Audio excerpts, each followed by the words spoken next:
নমস্কার বন্ধুরা, update and breaking নিউজে আপনাদের প্রত্যেককে স্বাগত জানাই। বঙ্গে বিজেপির আসন সংখ্যা বাড়বে বললেন প্রশান্ত কিশোর। প্রশান্ত কিশোর বলেছিলেন 21-এ মুখ থুবড়ে পড়েছিল, কিন্তু 24-এ তা হবে না। বাংলায় ঘুরে দাঁড়াবে বিজেপি, আগের তুলনায় আসন সংখ্যাও বাড়বে, এমনই দাবি করলেন ভোট কুশলী প্রশান্ত কিশোর। সর্বভারতীয় সংবাদ মাধ্যমের অনুষ্ঠানে প্রশান্ত কিশোর বলেন, বাংলায় বিজেপির শক্তি বৃদ্ধি হয়েছে, এটা মানতেই হবে। একই সঙ্গে তিনি এটাও স্পষ্ট করে দেন যে 2019-এ লোকসভা ভোটের তুলনায় ভালো ফল করবে বিজেপি, আসন সংখ্যাও বাড়বে। তার কথায় বাংলায় বিজেপির আসন সংখ্যা 19-এর থেকে কম হবে না। তিনি বলেন, 21-এ বিধানসভা ভোটে তৃণমূলের রণকৌশল ঠিক করে দিয়েছিলেন প্রশান্ত কিশোর নিজেই।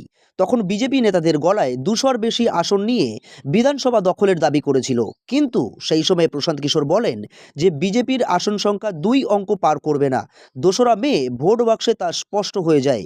বিজেপিকে 77-এ থামতে হয়েছিল। কিন্তু সেই প্রশান্ত কিশোর এবার দাবি করছেন 24-এর লোকসভা ভোটে বাংলায় বিজেপির আসন সংখ্যা অত্যন্তভাবে বাড়তে পারে। তাহলে তৃণমূলের ফল কি হবে? বিজেপির আসন বৃদ্ধির অর্থ তৃণমূলের আসন কমবে। এ নিয়ে প্রশান্ত কিশোরের বক্তব্য, প্রতিষ্ঠান বিরোধিতার জেরে তৃণমূলের লড়াই খুব কঠিন হবে 2024-এর লোকসভা ভোটে।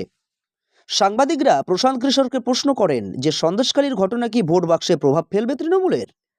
এই প্রশ্নের উত্তরে ভোট কিশোরী প্রশান্ত কিশোর বলেন, সন্দেশখালীর ঘটনায় ভয়াবহভাবে ক্ষতিগ্রস্ত হবে তৃণমূল এবং লাভবান হবে বিজেপি।